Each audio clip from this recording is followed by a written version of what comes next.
You are listening to episode number 70 of the Secondary Science Simplified podcast. Last year, I interviewed my high school chemistry teacher, Zach Matson, for the podcast. He shared so much wisdom and goodness specifically for new teachers and chemistry teachers back in episode 35. And that episode turned out to be the most downloaded episode of 2022. I knew after that he needed to come back on the podcast when I saw those numbers. So for those of you who missed episode 35, which you should totally go back and listen to, Zach has a BS in chemistry, a BA in Spanish, a BA in computer science, and an MED from Valparaiso University. He also has an MS in engineering through Purdue University because he, quote unquote, thought it would be fun. He has been teaching since 2001 and is certified in secondary chemistry, physics, and mathematics. He spent 2 years teaching chemistry, math, and physics on the south side of Chicago at a small private school and has spent the last 2 decades teaching all levels of chemistry on grade level, honors, pre-engineering, and AP at a public high school in Lexington, Kentucky. As a 20-plus year teaching veteran, I wanted to hear all of his advice for dealing with difficult parents, coworkers, and admin.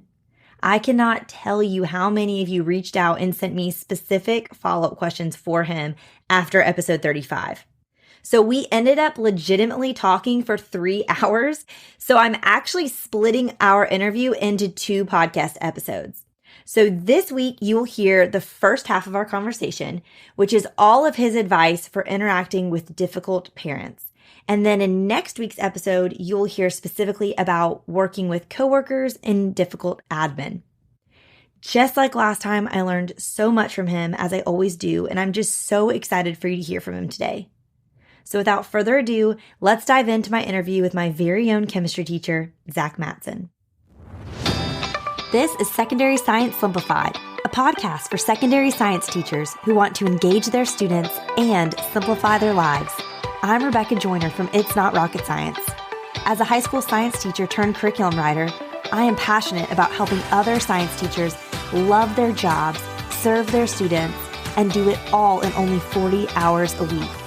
Are you ready to rock the time you spend in your classroom and actually have a life outside of it? You are in the right place, teacher friend. Let's get to today's episode.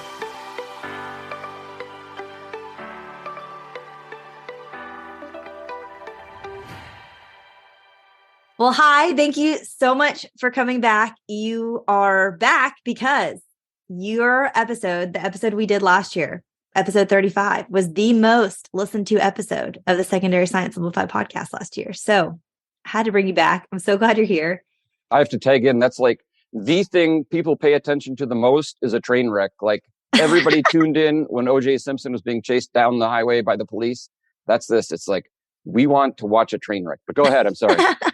That's not true. Everyone felt like they could relate to you, and you had really great advice, and I really appreciate it too. I listened to it several times, so I'm some of those downloads too, because I wanted to rehear things you said. So even though I was here for the whole thing live the first time. So for maybe people who missed our first interview, even though they should go back and listen, why don't you just give us like spark notes, your career history, and what you're doing now? All right. Ready? Go.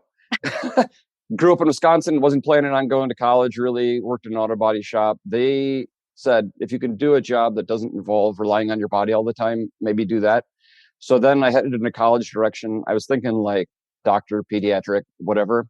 Went in, started taking those classes, really felt like not even the content, but the people I wasn't wired like them, which is, I don't know, it's a different mindset. So I wanted to stick with chemistry and I wanted to do Spanish, which again was something that I don't think fits in too well with pre-med.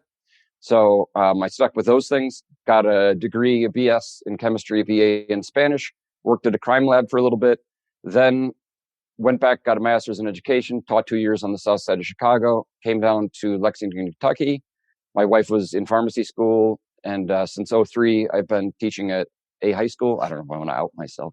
A high school in Lexington, Kentucky, and I'm certified in chemistry, physics, and math. And pretty much since I've been here, I had some physical science at the beginning, but it's all been chemistry since then. So, and you were my high school chemistry teacher. Correct. I will out you. That was like 05-ish, right? Yeah, probably. And then AP chemistry was maybe like 06, maybe. I'm not sure. Yeah. And I want you to know, because I think this is relevant for today. Every time I think about our last podcast, I think about how inadequate I feel teaching and how like self-conscious I am now that you can look back on that. So I think that's important for people to hear, because like right now for the people listening, well, I'm either an idiot or like I seem competent and like I have my stuff together. See how I censored that? In reality, like the people who seem the most competent, I think, are the ones who are working the hardest behind the scenes. And that's not necessarily a healthy energy, but it helps other people. And one of the things I always say, like, as I look at coworkers, like one of my coworkers who does homecoming and all these other things, or the people who do prom, the smoother something looks from the outside, the more somebody was bleeding behind the scenes. And I think that that's something people don't realize is, if something went well, it's not serendipity. It's because somebody absolutely busted their ass and they were neurotic in attention to details, which is a non-average energy. It takes, your brain has to be aware differently for those things. Yeah, I feel like one thing I took away from our interview is I just couldn't believe that I was one of your very first, like I was in your earliest years of teaching, and because I felt like you were so competent. And so it was so interesting for me to hear from you that you felt like you were just like figuring it out moment by moment. So, and I think that's an encouragement for teachers to hear that, like, as your student, I thought you were doing a great job and you did not feel like you were doing a great job. And so I hope people hear that. And the reason I really want to bring you back was a couple of reasons, like I mentioned, because everyone liked hearing from you, but also we had kind of talked about at the end and didn't get enough time because my babysitter had to leave, but we wanted to talk about working with difficult people, parents, admin, coworkers. And when I mentioned like having an episode with you on this topic to my audience, I got so many questions. And so we need help. And when I sent you these questions in advance. So everyone listening, I do send the questions in advance we think about talking about. But you had said you have a lot of notes, which is great. But you had said the audience can't see this volume of notes I have taken for myself in advance. I'm literally humbled that you took the time to write that. But you said before we even dive into the questions, because we're going to kind of walk through this: parents, coworkers, and then admin.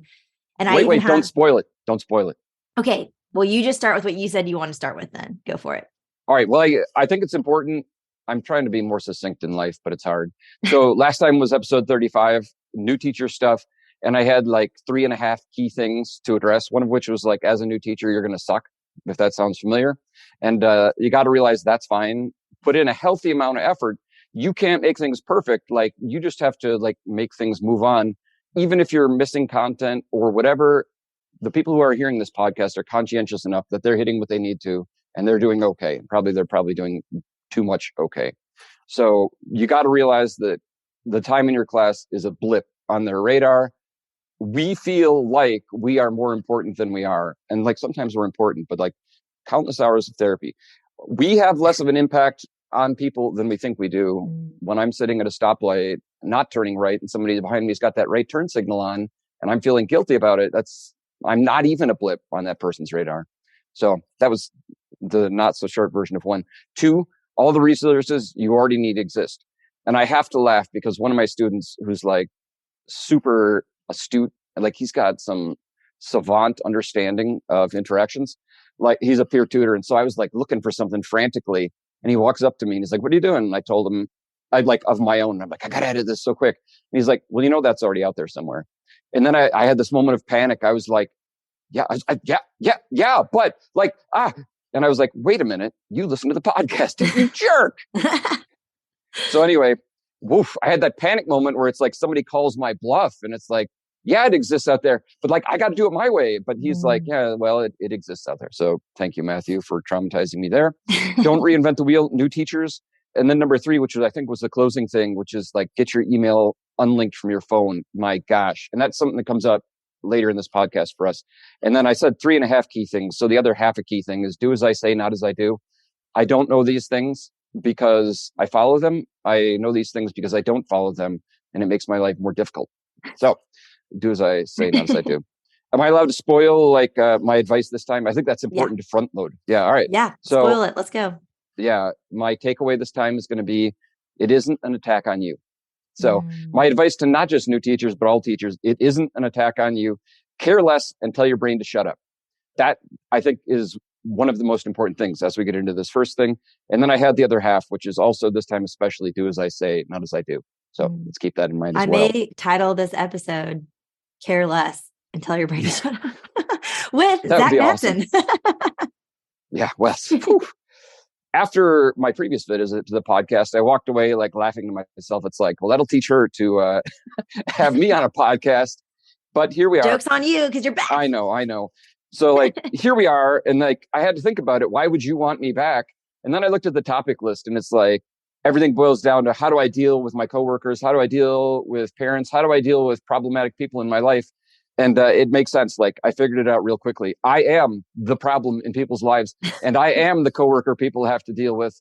And so like, you are a genius because you went right to the source. So you're going to offer some perspective. Well, I was laughing because one of the questions when it was like, what do you do when the coworker you have that's been teaching for 20 years doesn't want to do X, Y, Z? I was like, well, I'm going to interview that person. Yeah, that's exactly right. So I feel like it's especially relevant because Taylor Swift has that song out now. And it's like, it's me, I'm the problem. Yeah. So maybe that should be the title of your podcast. Probably Love not. it. I like your other one better. It's me, I'm the problem. So, and it is funny because as I was writing these responses or like planning them out, I was like, we got to that PLC stuff and I was like, whoa, here's some introspection for me. So okay. Hold on. I've got this much more. So okay, this is still your intro. Got it. You just told me when you're ready for me to start asking you questions. I'm sorry. I know I'm a bully. No, I love it. Go for it. I get to drink my coffee while it's hot because you're talking. That's good. So. It's in a periodic table mug for those who can't see. Yeah. So anyway, I think that there's a seed to every self-deprecating thing we say is like due to our own insecurity. And like the reassurance of someone saying like, hey, I was there in 2005 when you were theoretically at your worst content wise and it went fine. Like that's something we seek out. And I think in the big picture, that's kind of the basis of what we have today, which is there's some introspection. We got to figure out why we do what we do and what's that relationship to how we feel. And I think that I boiled that down to all of our sensory information goes through our brain and we experience things through the lens of how our brain feels. And it's not like we're objective. It's how our brain feels is what we're going to look for when we get an email from a parent or when an admin confronts us or when a coworker is doing whatever. So it doesn't matter their intent or their tone. We get out of it what we're looking for. And I think that that's like the biggest thing overall. And I had cut you off before because I was like, today. Well, I think it's mental health. And I think that this is important, which is this idea that like mental health is a buzzword right now. And I'm happy to see that people are acknowledging mental health. But the problem is that I made this up, they're reactively gung-ho and proactively blind. Mm-hmm. So modern society is great with like, oh, this person's freaking out, mental health, right? Like that's really easy to recognize. And then you think you have a solution. But like ideally, things wouldn't get to that point if we were really concerned about mental health and we take care of it before it happens. And I don't know if I said this in the last podcast, but somebody gave me some wisdom at some point, which is that all teachers at some point have a nervous breakdown. Mm. And I think it's true. At some point, it's going to happen, but it's hard to like prevent that. And you got to kind of look at things on a daily basis.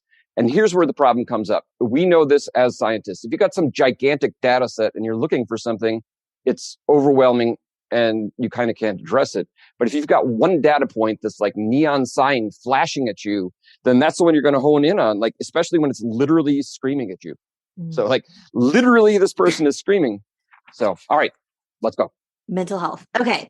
So let's start with taking that. I want to hear your opinion on working with difficult parents, because especially you have a lot of experience with AP honors, pre-engineering students. And I typically find that those parents are the most involved, thus most vocal.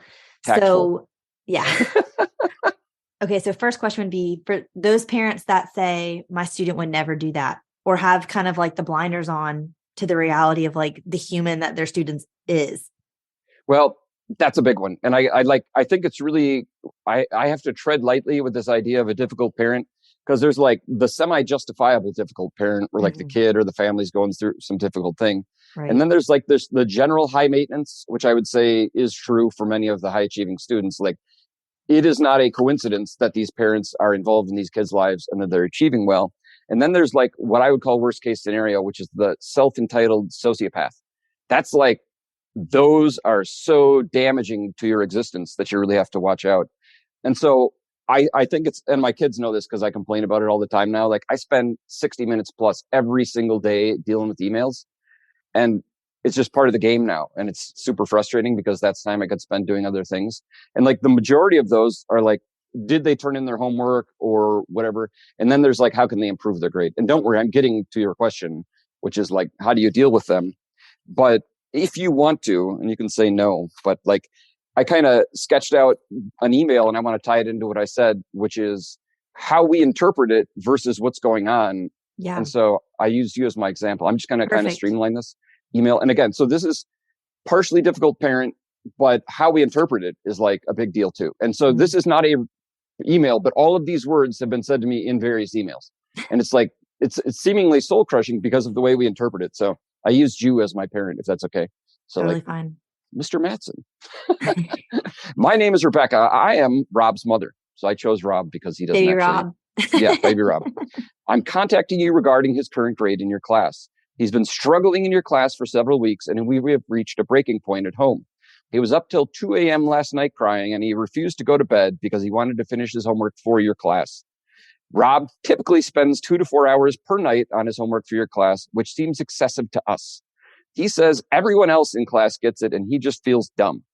We've never seen him like this. He currently has a D in your class and A's in all of his other classes. These grades are starting to be compromised because he's spending so much time on your work. We're struggling to help him through this and hoping you can provide some insight. So my hands are I know sweating because I yes. feel like I've gotten all of these things before. Right. So I wanted to like pen one out as like this email could go anywhere from like justifiably high maintenance to sociopath parent. Totally. And so, and depending on the all tone. about, it's all about how we interpret it. I'm very glad to see that that resonates with you. And I thought like a lot of your listeners, like a lot of those words resonate. So when I read that, the words that go through my brain is like, I'm inadequate as a teacher, which is like, I am not teaching them correctly. I am making this kid miserable outside of school. This family is obsessing about my existence. These are all the things I'm worried about. And like, which is interesting because I go into defense mode. Like, no, this is ridiculous. They should not be spending that much time. Like, I want to fact check every kid's doing, so it's just funny how we totally interpret it differently, but both are still a little bit traumatizing. Right. Well, I always talk about, I have email PTSD and it's like, I dread opening my email in the morning, but I want you to know that defense is where I go from panic and self-doubt, right? Like, it's like, I am going to X, Y, Z. Yeah. And so that's something I've really been trying to distance myself from. And so like, if I can give good advice in terms of like email stuff, it's going to be like, put your lens aside if possible and identify one or two key problems and then kind of like try and think of what the parent or what would be a good solution. Right. So, because you don't want the kid doing that. Like, it hurts to hear that a kid's up till 2 a.m. and like having a panic attack over your homework. It's not like you want that. Right. And I'll be glib on this. And I want your listeners to remember that like a lot of what I say is exaggerated hyperbole, but I want to write back to the parents and be like, well, that's crappy parenting. Why are you letting them do that? It's kind of true, but as a parent, it's really hard to draw that line. So when that rolls in, I'll almost always be like, cut them off. Like, kids who are doing that type of thing need boundaries. Tell them like, cut them off at 40 minutes, cut them off at whatever amount of time you feel is appropriate. So that would be one of the first things. And so the other thing, and we'll address this email as we kind of go into this, because I was trying to think what would help your listeners. And so like, I decided to kind of sketch out a clinic on how to write an email to a parent. Perfect. You know what I mean? Yeah. So I feel like this is you're dealing with difficult parents. And I think it's some of the best wisdom I can give. So I had said, you got to isolate a few things. And in this particular case, I think isolating a few things and like the parents want their child not to be obsessing about this class. The parents want to help their child improve. And for us, I want to internalize, like, I want the student, their quality of life in the class to improve. So those would be like three things that I'm kind of looking at. And then I just have to, for me, tune out all those other words because it's just too soul crushing. Yeah. So, yeah. So here's how I want you all to frame your emails. Because that's what we tell people. Actually, I will go back a half a step. When you read an email and you have a visceral response, got to walk away. Yes. And for me, it's almost impossible because I obsess. You said you go on the defensive, and I'm just going to put these words in your mouth. It's an obsessive defensive because like it cuts to the core so much. And I'm immediately typing out an essay. So my husband literally said, make me take 24 hours. He was like, because probably the first 6 hours of the 24, I'm just ruminating and like right, drafting my response right, in the courtroom. But right, then like after I sleep on it and have perspective, I just can come back so much different. But then it's hard because then you're like delaying. It's tricky. But yes, right, you're right. You need to, if you have a visceral response, you need to wait. right. So that was like, I made some bullet points here. Like the first point, get your pencils out, listeners. The first point, it probably isn't about you, right? Mm-hmm. It probably isn't about you. So stop internalizing it. Stop looking for ways to put the blame on you. There are times when they are blatantly attacking you, and that's a separate scenario. Mm-hmm. That's not the majority of the time, Mm-hmm. or at least for your listeners who are conscientious enough to try and do better at their job. Yeah. Yeah. So facts only. One of my administrators a bajillion years ago said, like, stick to the facts because people can't argue with facts.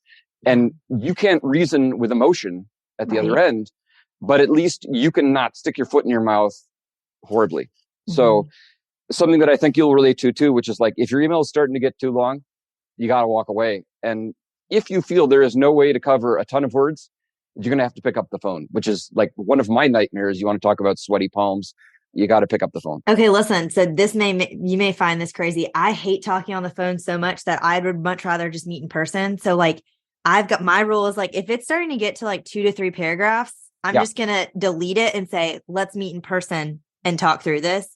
Because that's the other thing. I think when you get face to face, they like remember you're a human and not just like a person on the other, especially when it's someone who might have a more harsh tone than the email you just read. Right. I like to get in person and be like, hey, remember, say it to my face more. Well, I think that's perfect. Could you see my palms sweating as you said that? Yeah. Like phone call, high level of anxiety, face-to-face meeting, but do it. Like that's perfect. What you said is exactly what needs to happen for the exact reasons you said, which is like, it makes you a person. And I think that within my first 2 months of teaching AP Bio, I had an in-person conference with every single student's parent. But I feel like once you have it once, it's like they just think you have given them so much care and so much attention. And then it's just so different. So it's like very painful on the front end. But anyway, sorry, I interrupted you. Go back to your that's point. better than any advice I can give. I'm going to interview you next time. That's perfect. That was good. You're saying, so if it gets too long, you just got to pick up the phone. Right. And I don't like that. And especially like, I feel like this generation has changed, which is a phone call is so unlikely and so foreign to newer teachers, especially. So I don't know. But I like your idea, which is maybe like talk face to face. And like you said, save it for later. And this is one that's important for me. Do as I say, not as I do. But like, if you have to ask yourself, should I send this or should I say it? The answer is no. Yeah. If you have to ask, if it's on your radar enough that you're thinking, well, I don't know, then the answer is no. Mm-hmm. And this is something that's important. And again, a little bit of advice for new teachers, stop responding immediately. All right? So for me, these emails come in and it's like, I need to address this pain right now. And it takes 10 times longer than it should. And it's ridiculous. And there's just so much energy involved. Mm-hmm. And that's something that I would really like to work on is like, you got to put some time within a reasonable amount. And I'll mention that when we talk about admins later, but like, well, and anxiety begs action. So it makes sense because you read that, you feel anxious and your body is physiologically saying, I need to do something about it. And so it's very hard to stop. So that it makes sense that you feel that way, but you're so right.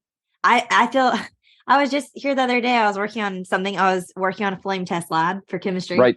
And I saw an email pop up and for some reason it would look like a quick question. So I just immediately responded within 5 minutes. And then she proceeded to email me several times throughout the day because it was like she knew I was at my computer. And so I created, whereas if I wait, then you set a precedent that you're not always available.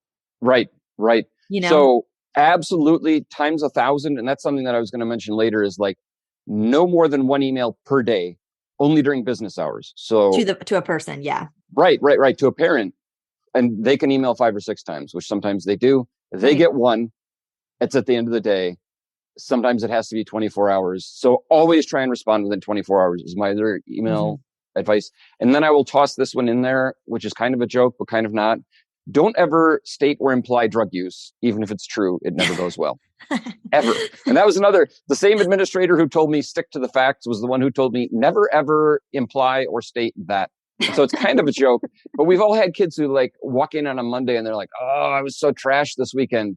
And then when the parent emails you and they're like, this kid's working so hard and you just can't get anything. And your response, you want to be like, well, maybe it's because he's drunk all weekend. And so like, I'm sure at some point in time, I was like, well, perhaps you should talk to him about some of the weekend activities he mentions. And that might haven't be, no. Okay. So just avoid that. New teachers don't do that. So here's our quick email clinic. Yeah. Yes. Start out with some appropriate salutation. And this is kind of dangerous now, but like I'll go Mr. or Mrs. whatever, or both of them, or whatever it is, right? Mm-hmm. Look in whatever program you have and make sure you are addressing them correctly. You got to watch out for like last names matching the kids or whatever. And also, and I have to laugh, but not laugh. Like I have had homes where the parents have the same name. Pat would be an example or something. Or Chris or something, That gets real confusing quickly. So. And then you're laughing at yourself like Mr. and Mrs. Chris or yes, Mr. Chris and Mrs. Chris. That's exactly all the things that go through my head. You're exactly right. So get that straight. Start. And I don't know, like if there were something in college that could be useful to people, it's how to write a freaking email to people, right? So you've got your greeting. Like it has to start with something. You can't just skip everything in an email. So like start with that. And then this is golden, which is start with something positive. Yes. So for dearest Rob, it'd be like, Rob is so cute and he giggles all the time and I love working with him. So like Rob is my 10-month-old baby for those listening. Oh yeah, I'm sorry. Who is the fictional student in this situation. Right. Oh, I'm sorry. We would not say that a 15-year-old is cute probably, but. Oh yeah. Although I have an out, which is I always say in a professional way. So it's always like, I tell my kids like, I love you so much. And then there's a dramatic pause in a professional way. And then I do think the positive though helps because it endears them to you. And I also feel like it helps them know that you actually know their student. Right. To be like, I see this in them, Right. Times 1,000, which is, it doesn't start them out on the defensive. Right. Right. And I'm not trivializing like, this is how you deal with people. I'm saying like, this is my advice on how to effectively communicate in reading or in writing rather. Yeah. So start by, like you said, saying, I know your kid and I know they've got positive traits, and that's not going to start them out on the defensive. So, and as a parent, like legit, you can understand that too. And so after that, or like you could say like, I agree they're not performing up to what I think they could, which is spin it in a positive way. Their performance does not match what I expect they could do. And so then again, I had said earlier, like try and make a very succinct list of like, here are some things to address. Make it a bulleted or numbered list in the email. Yes. Love that. So you can look at what they wrote and kind of break that down into bulleted points so that you're addressing all of their concerns, or so that and it's broken up into bite-sized chunks so they don't have to digest it all at once. Times 1,000, whatever you're going to address it in a numbered or bulleted list, period. And so like, you might say like, there's a few things that I want to bring your attention about Rob, like he poops his pants frequently or he has temper tantrums, whatever. And so then you can address those things. After you do that and you present possible solutions to each of those items or addressing those items, like I guess if I were a professional, I would actually refer to the email I had cited earlier, where it'd be like exactly what you said, by the way, which is if a parent says to me their kids spend so much time, be like, I don't think they should be spending that much time either. That's not fair to them. Mm-hmm. Here is something I think they would benefit from. Cut them off at 40 minutes. Right. Right. And so after you get through those things, then you should be ending with something positive / optimistic. Like, I hope we can work together. I think that's important words. I hope we can work together to help their grade be more representative of their abilities or to improve their quality of life in this class or whatever. And then you got your signature. And I'm old, so I have this pet peeve, which is the bigger somebody's signature, whatever, like here's 50 acronyms after my name and here's my giant name in 50-point font. It's like, all right, who are you trying to impress? That's bigger than the amount of text you just wrote. So that's my personal opinion. You're welcome, people out there. It is very common to do that. I love that you said that because my brother and my sister my brother is an engineer and my sister is a surgeon, and they have all sorts of letters, and they have like, anytime we have like a family group email and they send their things out, I'm like, my phone cannot open the email because your signature is so long and aggressive, and my phone collapsed because You have too many points after your name. Like, you're my brother, my sister. I don't need to know every degree you got. Thank Oh, you. I'll see you at Thanksgiving. Gosh darn men. It's like, yeah, Yeah. I got 4 degrees. I'm not going to put them in there. I will say care. though, I'm like, you go to school that long and you do all that. I get it, but you want to like represent, but I don't know how much it helps the situation. Right. And I'll tell you, like, depending on how many parent stories you want to get into, like, I'll tell you some scenarios with that. But yeah. Okay. So quick question though, about that specific situation with that student who's working till 2 a.m. Yeah. Because you grade homework for accuracy or complete, like, so what would you say then if they're like, well, then they can't get it done? So okay, good question that I should have addressed more, which is like, I'll just say, like, if they put in a good faith effort, have them try and spread out the questions, I'll give them full credit, or I'll give them most of the credit, you know?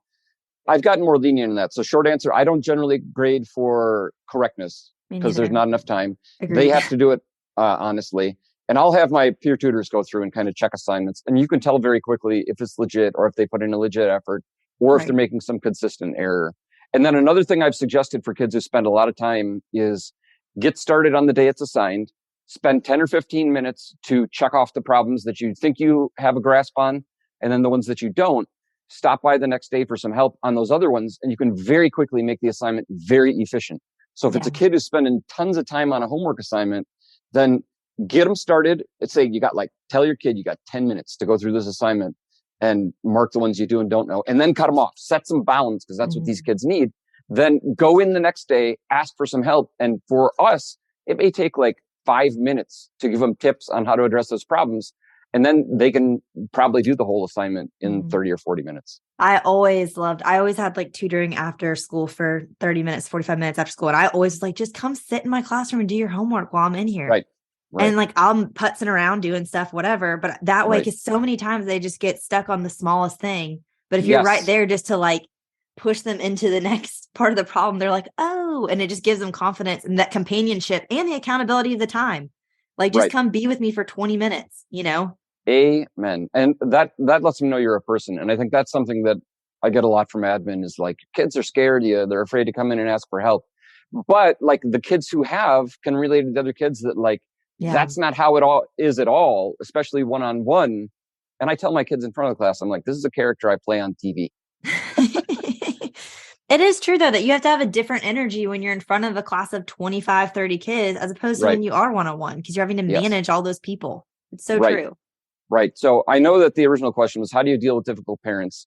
And my immediate response was literally the 1,000+ emails I send per year to parents or guidance counselors or admins specific to a student. These aren't like your day-to-day emails. So, I mean, like last year, it was like well over 1,200, I think, for the year. Mm-hmm. It's like, that's where the difficult parents are going to show up first, is via email. Yeah. So like, that's why I felt like that was a good place to start. And then there's more to it, but go ahead. No, you go. No. I mean, like, there are plenty of other things related to that. I don't know if you want to address some of the other questions first, or if you want to talk about like some specific ridiculous scenarios. Yeah, let's talk some ridiculous scenarios with parents specifically. Let's just do all parents first. Okay. So we may not even be able to get to them all because I may curl up in the fetal position. But like, I can tell you a long time ago, and I think that this is a situation where, again, you have to say stuff's going on outside of class or outside of school, and you just caught the fallout. So I had a kid or a family, and I taught the daughter in first year chemistry and AP chemistry, and we had a great relationship, and I always had positive communication with the mom. Then I had the younger brother while the girl was in AP Chem, and he wasn't doing his work and everything, and I would kind of give him a hard time, but like, no more than anybody else. So I thought the year was what it was. It came up to the end. He had like 17 missing assignments, which is ridiculous. And I took him. He came in and he's like, here, I did these all this weekend, which you and I both know is impossible. Right. And remind me in a minute, because I've got a tip on that. So I was like, look, I know you copied these. And by the way, don't do that. And I was like, because I talked to the person you copied them from. And I was like, but I want you to be successful in some way. I'm going to give you like 67% or whatever it was as passing on these. But we both know you didn't earn this. So anyway, we got all that in, whatever. The next day, which was like the last day of school, this mom sent me this scathing email about how horrible I was and how I ruined her kid's life this year and how every night he would come home and complain or whatever and all these things. And like, at that point, I think that was one of the worst interactions I'd ever had. And like, it was, whoa. And so immediately I had to respond.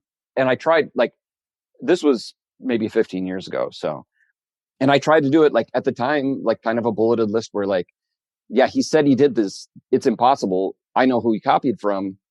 I gave him more than what my syllabus said I would give. Right. And I gave him credit at all because I wanted him to pass. And like, I'm sorry that you think that like my treatment of him this year was unfair. I wish you had contacted me sooner. And of course they had like CC'd the superintendent and like the principal or whatever. So as soon as I got done with that email, I pranced downstairs to the principal and I was like, oh my gosh. And she's like, yeah, I just read that. Don't respond. And I was like, whoops. So then she read my response. She's like, that's okay. Don't say anything else. And so that was just like to this day, I still feel like horrible about that situation. And like, we were going to tie in admin and I'm going to make up this part of the story. And what I mean by that is this is my ending to the story. By the way, I wish nothing but the best for that kid and the family and whatever. And he happens to be very successful right now. And that's what I said. I was like, in the email, I was like, I hope that your son continues on to great success, blah, blah, blah, blah, blah. But this goes into a lot of the things we just said and what we're going to see with admin, which is number one, this person was an attorney and they sent this email from their work email and had their work signature. So PS teachers out there, don't be sending private emails or emails that aren't school related with your school account. It's unprofessional and it just leads you to problems because then it puts the whole district under the microscope. Right. Well, in my opinion, my principal contacted that person's boss and said, your employee sent an email full of incorrect information, accusatory, incorrect information, and it is damaging to this employee's career and mental health. And you need to deal with your employee. All right. Wow. That is the conversation I think happened. I have zero evidence to back that up. And I will say that like this person was involved in the school community and never again did I see them associated with that law firm. In fact, they were not with that law firm every time I saw them after that. So my story in my head is like, hey, this person blew up. They did it on company time, on company resources. And as a lawyer, that's a bad situation. So that is what the story that I tell in my head, because the data is they were no longer working with that firm. I never heard from that parent again. I still shudder thinking about this interaction because it was so like whatever. But so there's an admin who like did exactly what they needed to do. Yeah, that's they a great said to me, admin. this is too much. Don't respond. And then it was like, that was good. Don't say anything else. And then I never heard a peep again. All right. That's awesome. That's how that should have gone. Okay. Well, here's something I'm grateful for that happened in that situation though, was that it was all in writing. Cause that's my hard thing with the phone calls. Is when you can't get someone via email, but like you have to reach out to them because, you know, the kid's failing. So you have to prove you're trying. A lot of those people I don't want to talk to on the phone because they can rip me a new one and there's no evidence of like what was actually said. Like I love when it's in the email because then I can just forward it to admin and be like, what do I do about this if they haven't already CC'd the admin, which they usually do. So yeah, that's the ultimate jerk moves when they CC your boss and it's the first time or they skip you. All right. Yes. The first time, again, especially, you're like, we've never even talked. I know. And the admin will be like, what are you doing about this? And I was, it's new to me. I don't know what's going on. So my first solution to that problem is I don't pick up the phone unless somebody's got a gun to my head. Okay. So if kids failing, you have you don't know their email, you're trying to figure out what to do, then like, what would you do? Because there are definitely, especially I feel like there are, you know, parents who's like aren't in more traditional jobs that have like a work email or whatever. So they don't have email. So what do you do in those?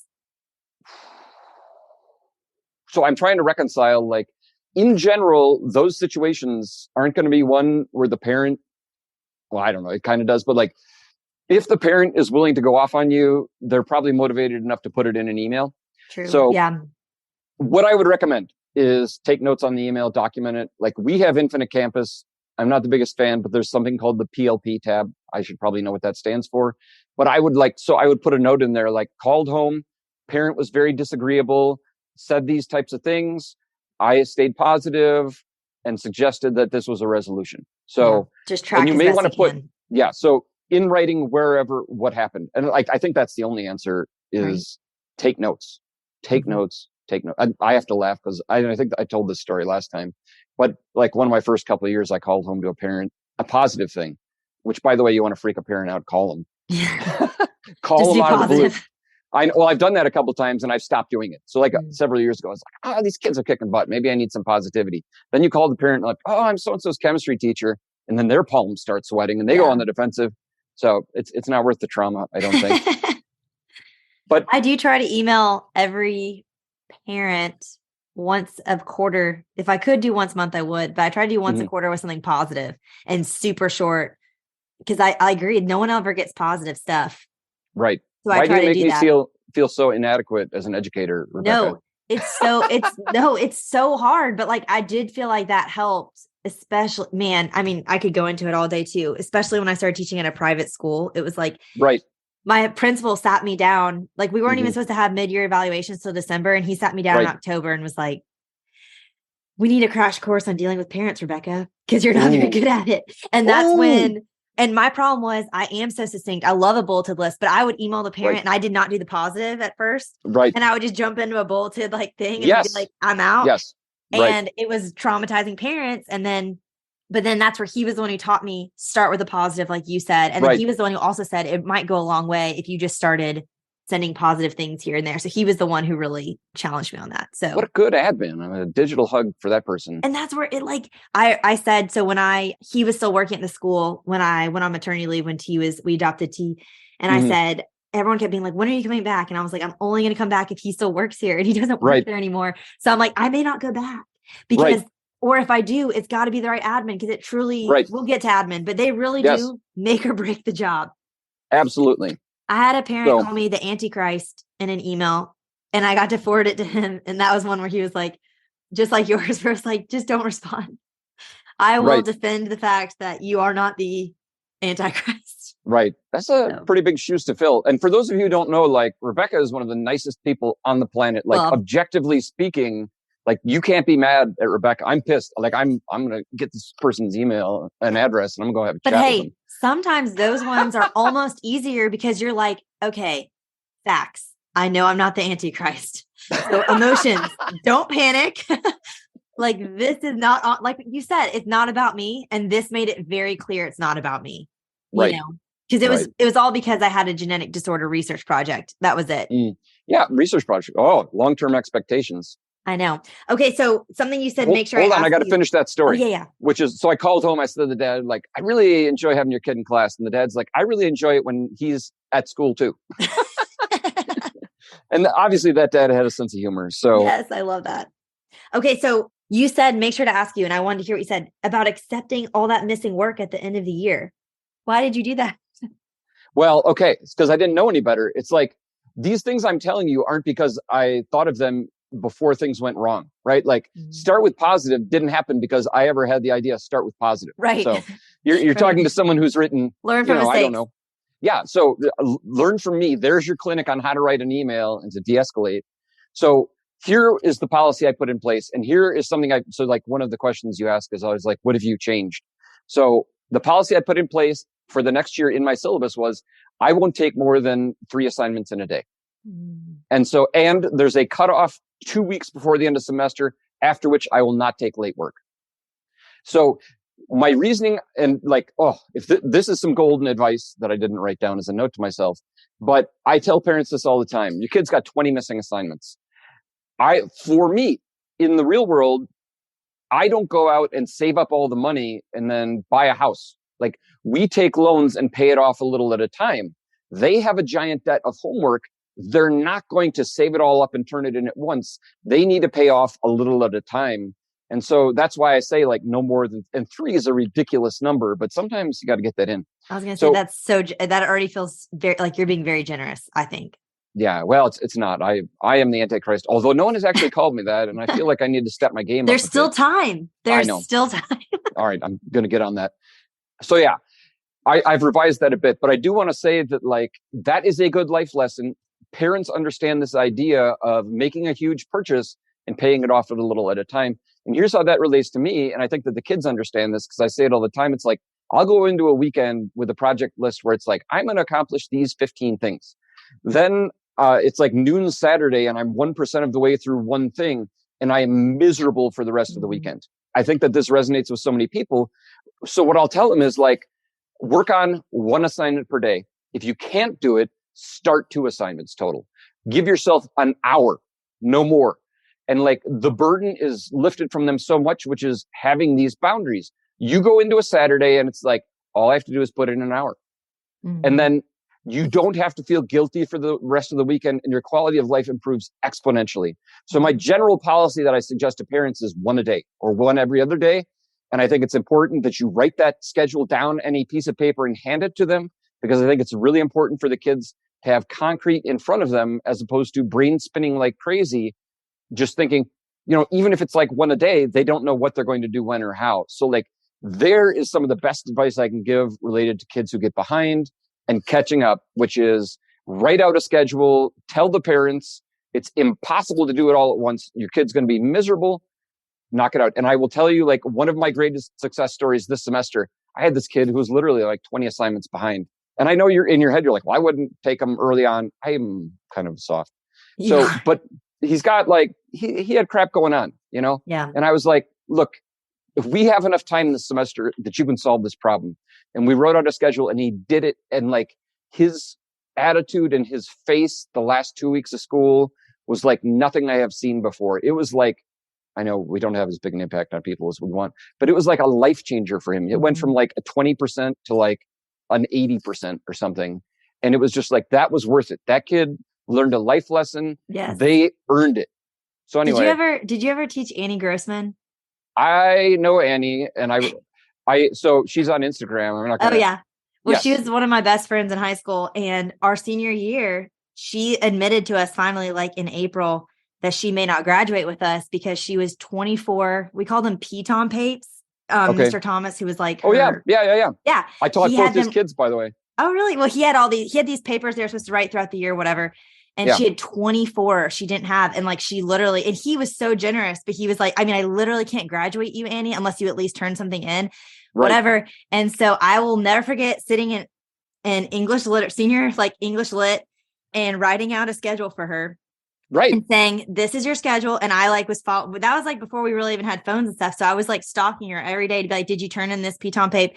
And what was crazy was she ended up only getting like 19 done, but it was just enough to have like a 60 to pass and graduate. But then I loved it. Annie, she posted about this on Instagram the other day, but she said, I didn't know this part. She ended up writing the other 5 papers that she was short and put them in his mailbox like that summer. Wow. And she felt so bad because he had been so generous with her. But it was cool because it was a life lesson. But I also was laughing because I was like, as a teacher, I bet that was such a big moment for him to be like, this kid found my house and put these in my mailbox. Oh, his house mailbox. Yeah, in his house. She went to his house. We were dying laughing because I'm like, Annie, did you like look him up in the telephone book? Because it wasn't like the internet now where you can go on Zillow and see what someone paid for their house. Like if, know, it was funny. But I do think that's like a huge life lesson of like, because the overwhelm is real. And not knowing how to like manage it is really hard. You need that other voice coming in and being like, okay, and so that's like, I love that about setting boundaries, helping them set boundaries in their own lives. Yeah. And it only comes from all these emails where it's like, you are making my kid miserable and our family is falling apart because of you. No parent can look at the expectation of like 40 minutes a day or whatever, cut them off. I'll give them credit as unreasonable. You know what I mean? Mm-hmm. And it's not. Yeah, there's a lot of words I could go into about student mental health, but the short of it is that is good life advice. Sometimes a kid can dig their way out. That kid never should have dug his way out. But this kid this semester, like it was so uplifting. And sometimes that's what they need. Mm-hmm. So, and you got to kind of play it by ear. But anyway, so that's my advice there. Now, so one of your questions is like, what have you changed to simplify your life or whatever? So now that we have Canvas, I'll put close dates in assignments. So this is like our 2nd or 3rd year with Canvas. So you can assign due dates and then you can assign close dates where they can no longer submit an assignment. Mm-hmm. For those who don't know, Canvas is some stupid online teaching platform. Learning management system, yeah. So is that what they're called? LMS, yes. It's like Blackboard. Okay. There's all of those now. Right. So you put in close date. No, I'm busy pausing so that you can tell that I'm censoring all the horrible things that I have to say.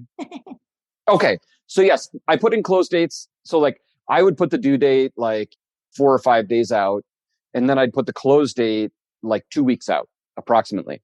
And so what happened was kids would turn the close date into the due date because there was like nothing in between. I didn't have the mental horsepower to deal with like taking points off for things that were turned in before the close date and blah, blah, blah. So then I'd get emails like, oh, my computer wasn't working and I didn't get a chance to submit this. And then I'd tell them like, hey, it was already 3 weeks late. Right. That was the close date. So this semester I was like, told all my classes, we're now big kids and you get 1 week after the due date and it's going to be like 25% off. I don't tell them. They're not going to listen anyway. So like, I'll give them like a day grace period. And then after that, it's going to be like 25% off. And so I'm going to simplify my life that way because I better be getting fewer emails about those close dates. And I posted it as an announcement. Everything's got to be in writing so the parents can't be like, right. Well, you never told us. Yes, I did. Here it is in writing. Like you said.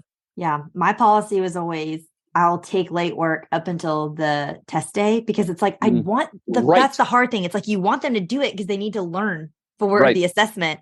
Right. But then it's like, I was like, I can't be looking up the rubric for this in December that we did in September. Like, this is nuts. You are absolutely right. And what you said is cutting off makeup work at the unit is what professionals do. Yeah. Period. And so do what you just said. That's my recommendation if you're listening. I think that really helps. And it helps them to not get so far behind that then they're like freaking out, Right. It's tricky though. Okay. So a specific question for you that came from my audience was, yes, a teacher who I've had like a lot of conversations with. She's at a pretty small school and parents will just go directly to her admin and complain about her. Like, what is she supposed to do? And I think she's fairly newer at the school she's in. So I don't know if she necessarily has a relationship with admin where they're going to be like, I got you type situation. I don't know all the context, but what would you say about something like that? I know you kind of mentioned it, like you've had that before where a parent will just go ahead and email the admin before you. Yeah, it's so frustrating. So this was a big bulleted point. So I felt like since this was a specific question, I felt like I needed to go into more detail. Mm-hmm. And so it's a tough one. And so I had to think to myself, like, what are the scenarios where parents are jumping right to admin? And like one of them, I think, is if you're at a small school or a private school and that parent's really self-entitled. So I think that's probably the most common scenario. Mm-hmm. Or if the parent's got a chip on their shoulder, or if the kid's telling stories that the parent doesn't think that they're going to be able to resolve with you. Mm-hmm. Or if it's one of those, this teacher hates my kid, which is ridiculous because like, I think we can all agree, the more you hate a kid, the nicer you're going to be so that you're totally off that entire radar. And so when things go south. Here's a mean thing I'll say. You said I'm nice. In my head, I'm like, I don't care about you enough to hate you. Which sounds like terrible, but that is kind of how I don't think about you enough to like hate you. That's a lot of energy. That's a direct application of what I said earlier, which is we aren't as big a part of people's lives as we feel. So, wow, you are much healthier with that one. No. I phrased it differently in one of my kids, that same kid who had said like all these resources are already there. He had said or he had commented, I think it was him who had commented, was like the whole, what I said last time about, there's nothing in it for me to be unfair to your kid. What's in it for me that would motivate me to do that? Right. In fact, there are plenty of things that are the opposite of that motivation, which is it makes more work for me to be unfair to your kid. Right. And so then I was like, with this admin thing, if they're jumping you, it could be because like one kid sours the whole class and then a parent will declare that it's a whole class issue, which is again, where they're going to want to jump you. Class is too hard. Kid tells the parents everyone failed. Or the kid, again, is like lying about you. And this kind of ties into admin. So we may have to hop back to it later on the other podcast. But like, if you have a strong admin who knows you, you're never going to hear about it. Right. I'm just going to say that. Like, if you have a good admin who is assertive and knows you, unless it's a legit problem, you're not going to hear about it. They're going to take care of it. That's what I consider to be best case scenario. Mm-hmm. A likely scenario is that the admin is going to come to you and like, to get your point of view, and then they will take care of it as opposed to you. And then I think if you have the next tier of admin, they'll just be like, come up to you and be like, you take care of this. You know what I mean? Right. It's like, hey, so-and-so called, you take care of this. CC me on the email. Right. And I'm just going to declare, like, in a tier of admin, that's a low tier admin skill, in my opinion. And so in your email then to that parent, let's say that's your admin, if they are just like deal with it, how would you like address like would you even address like you like heard you went to my admin, or like how would you approach that part of the conversation to be like, wanted to talk to you directly since you went behind my back and went to my boss about this, and we could have dealt with this directly. I love that question. And my first response was, wouldn't mention it because I don't want to give it the time of day to justify it. And my second thought would be, you got to spin it as the positive, which is, I'm sorry we had this breakdown in communication. In the future, I hope that you'll contact me directly, proactively, because I really want your kid to do well. In fact, like, I really like your kid and I want him to do well. So I would not mention, like, don't skip the hierarchy a-hole parent. Right. But either completely ignore it. And I think that that's like one of the most important things that you can handle with difficult parents is, like, sometimes ignore the not drama, taking the bait, taking the bait. Yeah. So that's great. I've never regretted being more positive. I've always regretted being more negative in a situation. You know? I was telling my 12-year-old son that the other day. It's like, I am crippled by the number of times I regret saying something, but I can't think of a single situation where I wish I had said more. Been nicer. Yeah. Or like, I thought that's what I meant. Too nice. You're right. Yeah. A situation. Yeah. You said it better, which is a situation in which I would have been more positive or would have been nicer. Right. So back to this parent going to admin, your best bet is going to be full transparency in everything. Everything's in writing in terms of grades. All your rubrics are clear, so that even if they're coming at you, like, all you can do is point at the grade book and be like, these are the numbers. Everyone's graded the same way. I like your kid and I want them to do well. And then you have to have, if you have complete transparency, at the very least, you are blameless on paper. Like, you may not reason with that parent, and they wouldn't jump the hierarchy if they felt that way. You know what I mean? Like, they wouldn't have jumped the hierarchy if you were going to be able to reason with them necessarily. Right. I will say too, this is another reason why I do love the bringing them in person, especially when the student is kind of telling the tale of like, it's a whole class thing, because I feel like when they're in your classroom, for instance, a parent's like, well, they never know when stuff's due. Well, when they're in my classroom, they can literally see the giant whiteboard that says due dates in all caps and has it so clear. Or they see this poster that's like tutoring every day from 3 to 4 or whatever. Or especially my thing with honors or AP is when they're saying, I'm grading maybe like their kid does understand. I studied with them. They memorized this. I know they answered this question right, but being able to like pull up 2 tests, obviously you block out the other student's name, but I love showing like, well, especially in like AP, well, this is how your student answered the question. This was how another student answered the question that got full points. Seeing the difference in the visuals, I feel like are so helpful. Like you said, to show like you are being fair. That's a really good point. I have to laugh in AP because you just pull up the rubric next to what they wrote. As opposed to another kid. But I just love for them to even see like another student's handwriting, to be like, see, it wasn't just like there were students in the class capable of doing this. And I'll toss in on that just like another classroom thing. As far as tests go and everything, and I don't know if we had this talk last time, but I don't think we did. On a test, kids will always be like, is it going to be curved? What's the average or whatever? And I tell them, like, I set the curve. I take whatever the average is and I divide by 0.82. And that's how many points it goes into the computer out of.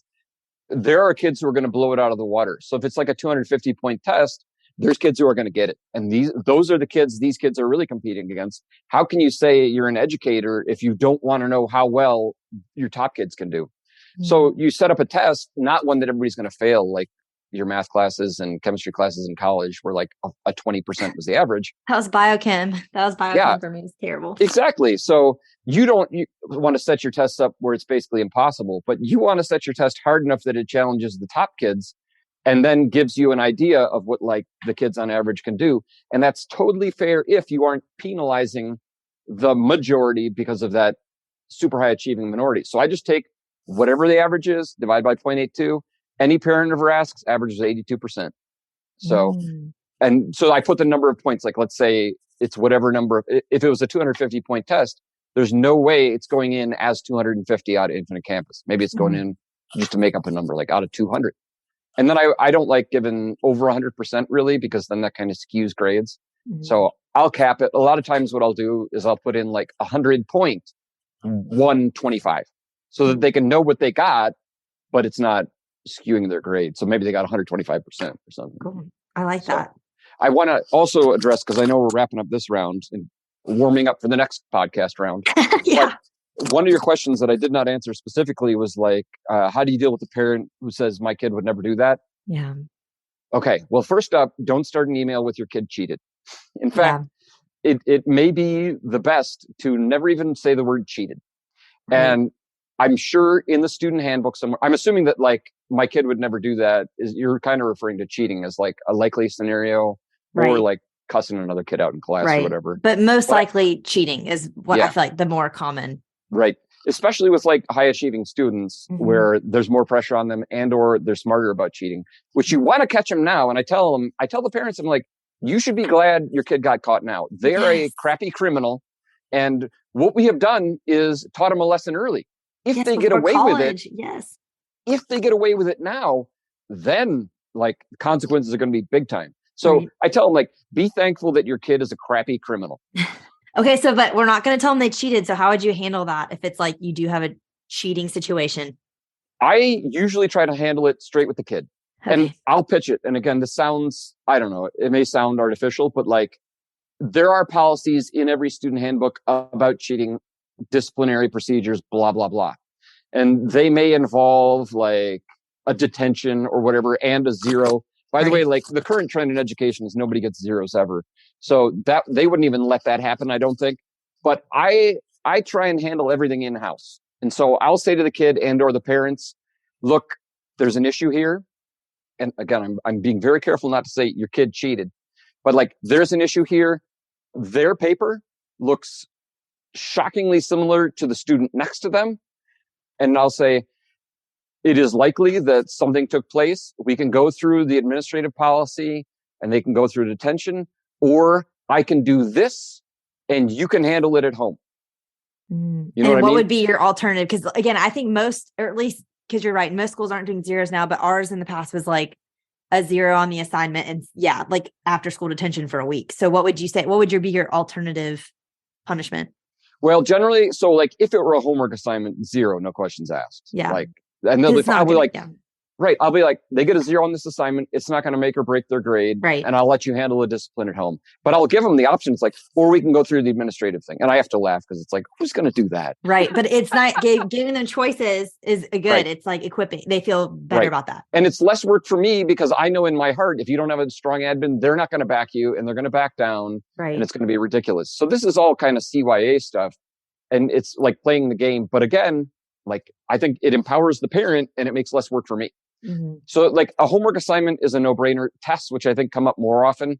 Again, homework assignment, especially with Canvas submissions, I have them submit a picture of it. I can just pull up the picture. It's the same thing. Right. On a test. And I have to come up with the final. Actually, I had something come up earlier. And I don't know, you may have seen it. I posted it to my Instagram. Yeah, I did see it. Yeah. A kid who had like spelled a bunch of elements wrong in like ridiculous ways. And I couldn't figure out why. And then I found the kid who was sitting next to him who had horrible penmanship. And this kid was just blindly interpreting what this guy wrote. And I told those two guys, I told the one guy, I was like, look, and I know this sounds horrible. I was like, look, this level of pathetic cheating is so embarrassing. You got them wrong anyway. That's what you get. I was like, and I'm going to tell your sister what you did. And we all know how embarrassing this is. And so obviously I did not out him by name on social media, but I did post like a cropped picture and he knew it was him. So you know what I mean? Like, I think that's, if it's a situation where they copied and got it wrong and it's obvious, then great. Yeah. And if the parent asks, whatever. So I'm not going to give him a zero on his final. There is too much energy involved in saying this little section of the final he cheated on. I'm going to give him a zero on the whole thing. That's 15% of his grade by district policy. It's not worth the energy to make that happen for me. But I can see why other people stick really tightly to that. I don't know. I think that my biggest thing is if it's a small amount of cheating, and I know this sounds horrible, then I'll let them know. And I'll be like, look, again, homework's a 0. There's no playing Mhm. around. In fact, I'll give them a 0.1. So their parents ask, why do you get a 0.1? Well, and You know that's what I'm good because saying? it helps your notation to like remember then, oh yeah, this was a Right, cheating. Yeah. right. But I'll be like, look, this is totally unacceptable. I know you did it. If it's too much of it, I'll give them like a D, or I'll give them 60% of whatever points they earned or something. And then nobody can say that like you're tanking this kid's grade. Right. I gave them 60% of what they earned or whatever, and just make a note somewhere so that if anyone calls that bluff. But usually they're appreciative enough that they drop it. I had a situation last semester, which is one of the most embarrassing situations you can have as a teacher, which is I grabbed another teacher's class. They were out for maternity leave so that their class could do this lab. And I set it up so that my class was taking a test this day. And so they were over in this other teacher's room with this sub who happens to be an old dog who knows every trick. In fact, he was the vice principal when you were at Lafayette, Mike Oh my Henderson. goodness. Oh And yeah. so he's like texting me. And then when he brings the stuff to me, he's like, there was a fire drill during it, and they came back in, and this one kid took the other kid's short answer section and was copying it. And I was just like, I was just like, I don't even have the energy to deal with this. And so I think that I didn't see those kids that day. And so I think they both came to me individually, or I grabbed them and had a chat with them. And I was just like, it's a 0 for the test. Like, it's ridiculous. This is like so ridiculous. I can't even accept it. And so the guy, the girl's definitely not going to listen to this. The guy who had got copied from, I was like, look, she took your paper after the fire drill. You knew it. You could have stopped it. And so he had a suggestion. And I was like, I could exempt. So they have exemptions at the school. He's like, I could exempt the final, but how about I take the final, and if I get an A on it or whatever, you replace the test grade with that. As with like, or some fraction of that, like an 80%. How about you put in an 80% for the test, and I'll use my exemption for the final. So I was like, you know what? He's proving to me that he knows the content. He's not trying to get out of doing any work. He's saying, let me do the whole shebang. And I was like, and you can communicate with your parents about the cheating. I'm going to flag it. And so the final went in as exempted. His grade on that exam went in as, whatever we decided was fair. It might have been like just passing 60% or something. And then he didn't have to have that 0. So getting creative is my answer to like how to handle that cheating, especially on tests and stuff, because they're kind of high stakes. Although it should be, because in college, like a test might be 40% of your grade. Yeah. And that's what they don't get. But this is the troubleshooting. This is when we're supposed to train the kids. When a parent says, my kid wouldn't do that, just make sure you have all your ducks in a row. And like, they can't argue. This was another kind of admin thing. And I think I told it last time, but I had a kid who copied another kid's Scantron on the final. This was a bajillion years ago. And so I looked at the two things because the skid had scored suspiciously high, and it was like obvious he had cheated. And so his parents were both like professors or something. And of course they wanted to come in and, whatever. And so I kind of did the breakdown of like the odds of him having these same answers for all these things, including the wrong things, are like this. And like when I laid it out, the dad's like, yeah, okay, what are we going to do? And in my head, I was like, so this was back in the day. So I was willing to stand my ground and take the 0 on this final exam or whatever. And I had a vice principal who was in on that meeting because the parents had requested it. And she was on the way out the door. She was retiring.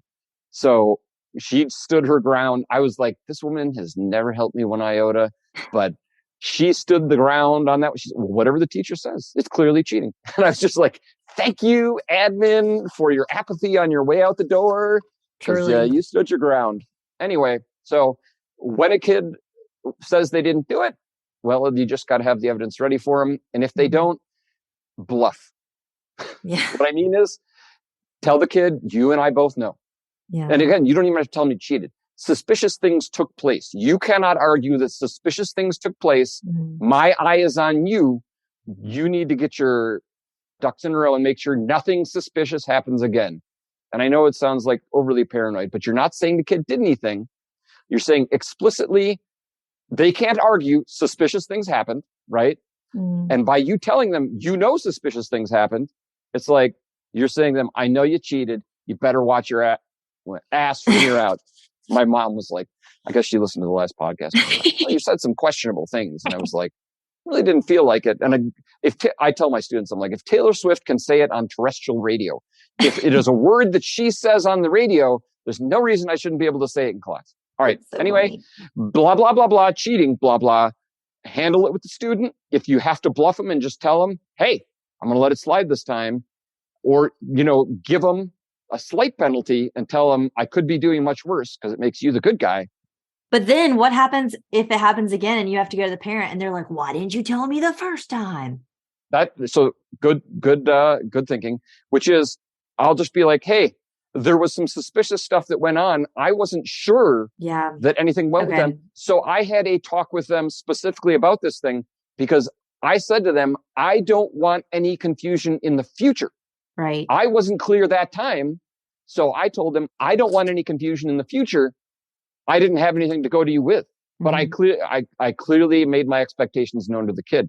And then that's totally like you weren't in an obligation to say to the parent, because if you had contacted them, inevitably that parent would have gone off anyway that you're even accusing or acting like you were accusing. You handled with the kid. They're a pseudo adult. That should take care of that business. I had one situation I had where I can still remember. It was a student whose mom worked with me in a different department.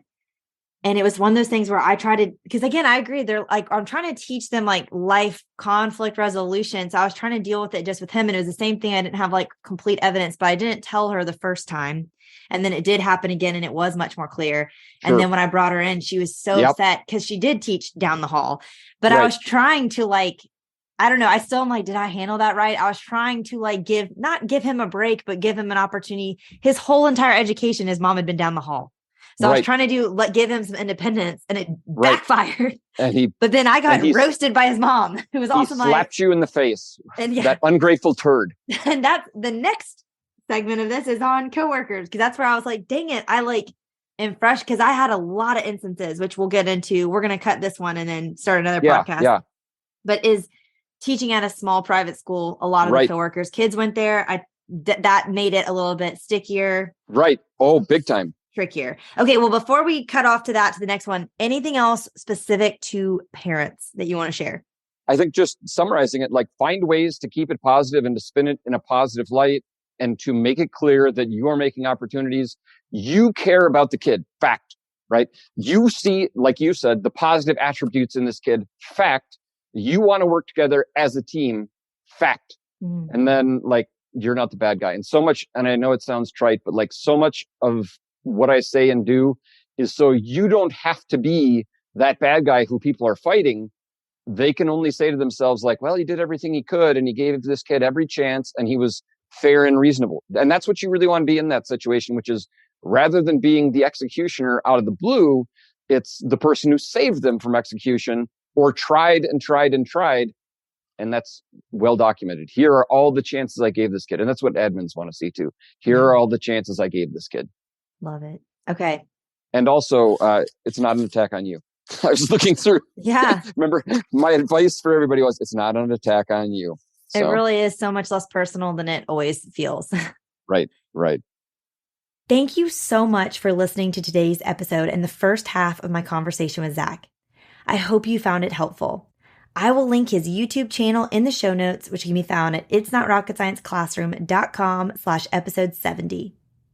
And make sure you don't miss next week's episode, which is the second half of our conversation, all about coworkers and admin. To be sure you don't miss it, click the follow or subscribe button wherever you listen to podcasts so that when the new episode airs next Monday, it will automatically pop up into your podcast queue.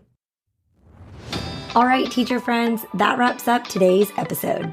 If you're looking for an easy way to start simplifying your life as a secondary science teacher, head to itsnotrocketscienceclassroom.com/challenge to grab your classroom reset challenge. And guess what? It's totally free. Thanks so much for tuning in, and I'll see you here next week. Until then, I'll be rooting for you, teacher friend.